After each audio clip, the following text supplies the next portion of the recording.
Speaking of books, I'm very excited because a friend of mine from when I went to seminary at Bethel School of Supernatural Ministry in Reading, we were in second year together. We had a couple of classes together. We were in the same revival group, which is what we called student groups there.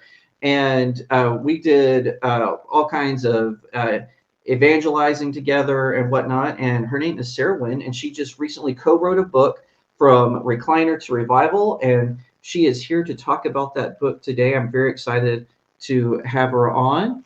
Sarah, welcome to Studio Jake Faith. Hello, thank you so much. So before we get started, I just want to ask, how did you get to know? And I hope I'm pronouncing this. Please correct me if I'm pronouncing it wrong. Beverly Albright. Albrecht. Mm-hmm. Albrecht. Okay. How did you get to know her and make this fascinating connection? Well, she also did BSSM. How I got to know her, I was living in a house and the landlady kicked me out one summer. I had to find a different place to live, and I ended up living in the same house with Beverly and became friends with her there. So I'm really thankful for that inconvenience. And then a few years later, she came to be my housemate again at a different house. And then we ended up living in the same complex the last few years. So we were about a minute walk away from each other and just developed a lovely friendship. She always made time for me, was very hospitable and would have me over for meals, and just became a really good friend over the years. And so what was she doing prior to going to Bethel? Because I remember just from reading the description, she had retired basically, and then she felt the call of God and decided to jump right back into ministry. What was she doing prior to those events? Mm-hmm. She was a nurse for many years, and then she was retired, and she became a believer at around age 37 and was exploring the Holy Spirit in years leading up to her move to Reading. And so she had heard of Bethel, but I don't think she knew anyone out here. But yeah, was mostly just retired, enjoying life with her husband and she had a small house church family, very small, like 25 people or less. And yeah, some people, visiting ministers and her friends, were giving her these prophetic words when she was age 80, that she would be moving to Reading, go to Bethel School of Ministry, and then go on mission trips to Africa and Asia. And at the time, her husband wasn't saved, and she had no idea how any of that would happen. She was like, okay, Lord, if you want this to happen, I trust you, but I don't know how it's going to happen. And you need to talk to me personally to confirm this too. That makes a lot of sense. And so she ends up retiring, and towards after retirement, like you said, she felt God apparently did talk to her personally, and that's what the events of the book are about. And so I'm curious. Obviously, I don't want you to say the whole book because we want people to read it, right? But for those of my listeners who may not be familiar, more broadly with her story, could you give us kind of a taste on some of the events she did? What, like you said, being a missionary, going to Bethel. What kind of stuff did she accomplish after she decided to become a revivalist? Yes. So the book mostly covers the last 10 years of her life, from age 82 to 92. And so God did confirm that she should move here through a personal word. He spoke to her, and she sold everything. It was actually just after her husband passed away. He told her to move here. So like 4 months later, around that time, she sold everything and just moved out here with a van full of stuff. Some of her friends drove her, and she started first year Bethel School of Ministry. and then just saw God unpack these prophetic words that she did go to Africa her first year here. Her second year, she went to China on a mission trip through BSSM, Bethel School of Supernatural Ministry. And then she went to Ecuador, Israel, and Afghanistan twice. So it's just such a testimony to people that you're never too old to follow God's call.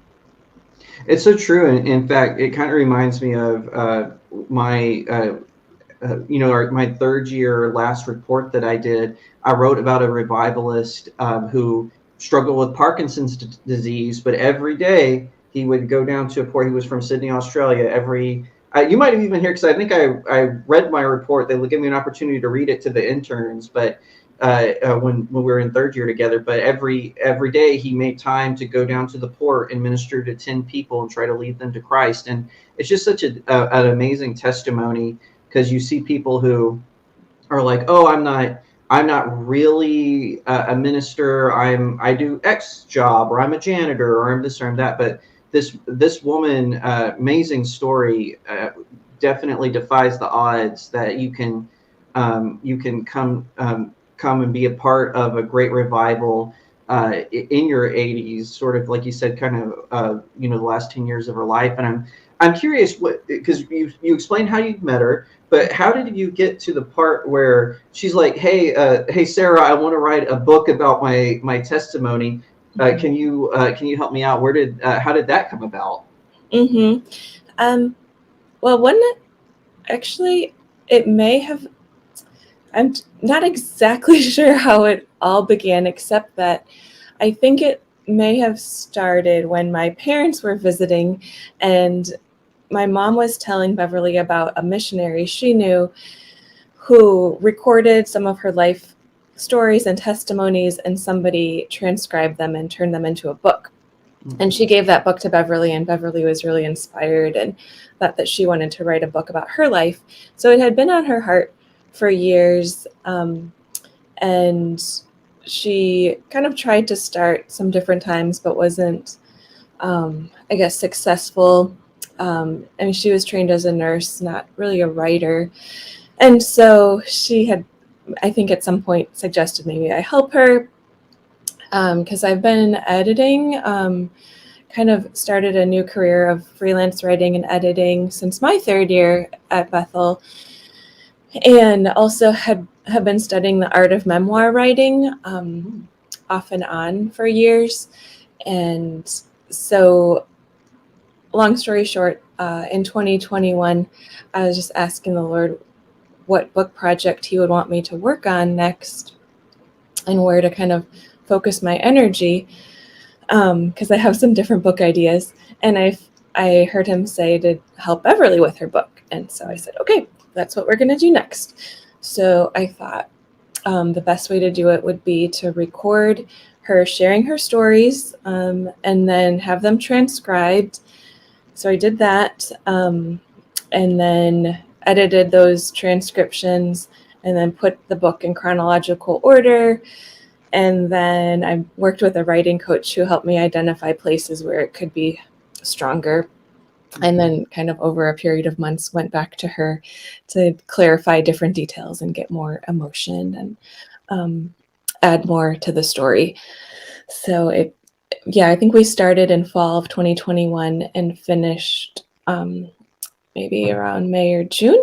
And then I went through the process of understanding self-publishing so I could help with that.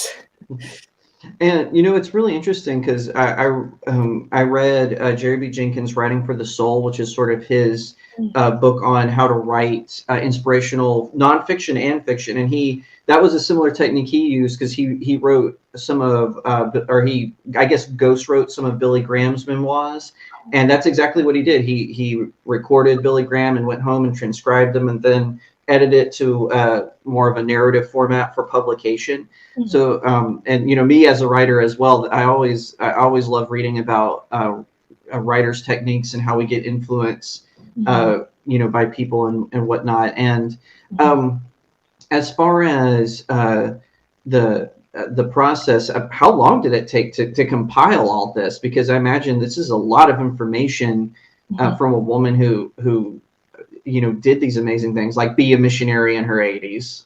Mm-hmm. Well, I mean, I had been hearing her stories for years, so in that part I had a leg up than somebody I didn't know at all.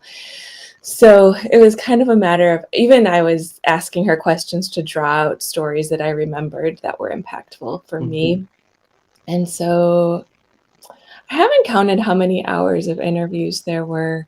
It's a good question. We spent probably a couple of months, maybe an hour or two a week, maybe more, doing interviews. And then, I listened to them all. I became very familiar with them all, and then just asked the Holy Spirit to help me put it all together. And it didn't take me very long to write. And it's not a very long book. It's only about 15,000 words, which most memoirs are 50 to 70,000 words. But I don't know, that's just what we had. And I thought, well, let's work. It wasn't really my plan to make it it wasn't like a strategic plan to make it that short. It just was.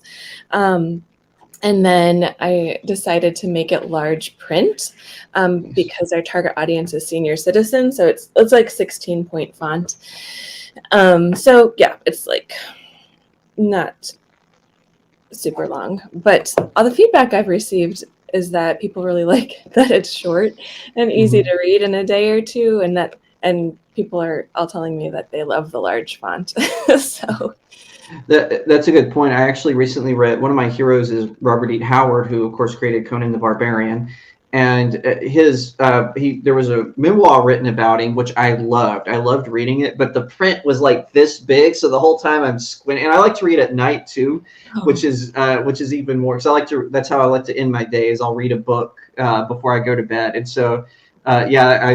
So definitely much appreciated the large print. And what has been the response from this, from people who from the people who knew her and some who didn't know her? Yeah, that's been the most rewarding, is to hear people's feedback. Well,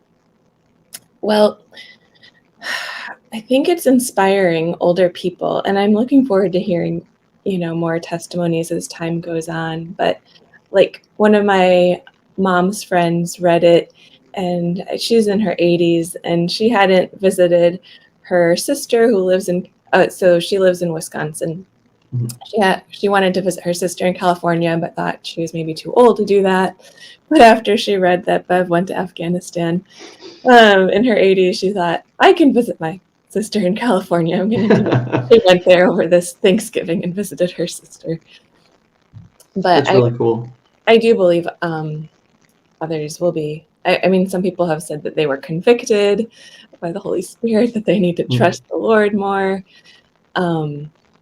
Yeah, I think it's a great little legacy piece, just sharing about her trust in the Lord, because it definitely wasn't comfortable for her to leave her friends and everything familiar to come out to Bethel, where there's thousands of people, and she came from a church of 25 people.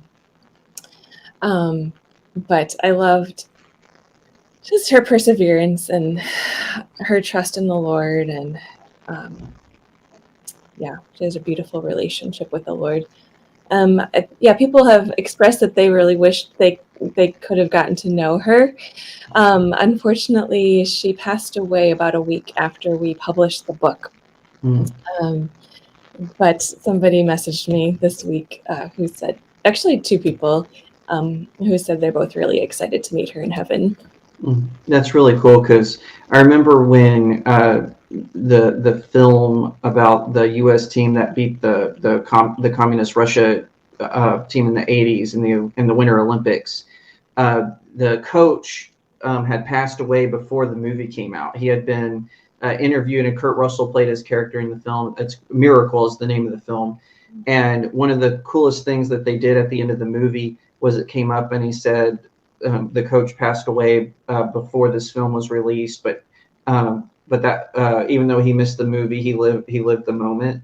And I'm paraphrasing a little bit, but I thought that's really cool. Is she got to see her legacy become something that can inspire others. She got to know that it was out there and got to hold it, and she got to actually live those experiences. I've done international missions. I've never gone to Afghanistan or China. I've been to Mexico several times, and it is whether as a Christian, it's a truly humbling moment when you, as an American, go to a country where, and despite what people say, for in my case, Mexico is actually very hostile to particularly Protestant Christians and especially Pentecostal Christians, and I can't imagine what it was like for her to go to Afghanistan and China, where China Christianity is illegal, and Afghanistan is an openly Muslim country as well.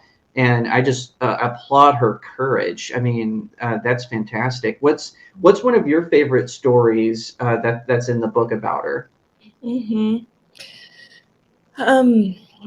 I just loved that it was in her heart to go to Afghanistan, that God put it in her heart.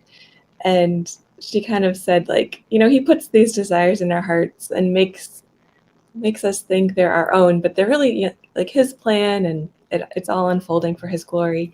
So she goes and she loves on the student. She worked with, there were Muslim teachers and small, like kindergarten, first grade students. She loved them really well. She had observed in the Bethel Christian School, elementary school, for several months, and then kind of made notes and of all the different, of observing how the teachers taught kingdom principles to the children, and she brought those with her to Afghanistan, and the teachers there were writing notes. She was sharing with them after class and implementing new things in their classroom, which was beautiful. But what really touched my heart was a couple years after she went to Afghanistan, she asked me to help her jump on a Zoom meeting with the couple that had invited her, that oversaw the school and their foreign missionaries. And so, yeah, she wasn't very familiar with Zoom. So I said, why don't you come over and we'll just set it up on my computer. So I set it up for her to Zoom with them. And I kind of like listened in on what they were saying. And they are older, and they basically told her, you have no idea how much you've inspired us. We are past, we could very well just retire and go back and live close to our children and our grandchildren. But you have inspired us to stay here, and that you came here in your old age. And yeah, like no one would bat an eye if they left. They would be like, yeah, you're old enough. They're actually past the age. They had to fight to maintain their visa because they're past the age of what non-governmental organizations, I guess, are allowed to get visa-wise. But they decided to hang in there, and I guess God really used Beverly to inspire them to stay, which is, I thought, an incredible testimony. That is fantastic. And I just want to ask, I purchased, I want to let everyone know, I purchased my copy on Amazon.com, and I will put a link in a pinned comment so you can purchase it. And like I said, Sarah and I go way back, and I haven't had the chance to read it yet. I literally just got it last night, but I plan on reading it. And on my website, I will do a book highlight like I do after I read a book. And I'll also, so you can head over there and check that out when that's done. But Sarah, is there anywhere else people can get it, or is Amazon the place to go? That's the place to go at this time, yes. Thank you so much, Jacob. Yeah, of course. And everyone else, thank you so much for watching. Again, this is my new channel where I talk about Christianity, all things faith, and I talk about apologetics and stuff. So be sure to like this video, share it out, subscribe, and I'll see you next time right here on Studio Jake. Thank you so much for watching this video. I hope that you'll give it a thumbs up, that you'll leave me a comment and tell me what you think, that you'll share it out with your friends, and of course, consider subscribing to Studio Jake. I cover all kinds of nerd and pop culture topics, including film, television, anime, comic books, and so much more. I hope that you'll also head over to my main website, StudioJakeMedia.com, where I have even more news, views, and commentary Also, if you'd like to support the channel, head over to my locals page. That's studiojakemedia.locals.com. It's the best way to support me. I'm trying to build a little community there. I have exclusive reviews and articles, so definitely head over there and check it out. And I'll see you next time right here on Studio Jake.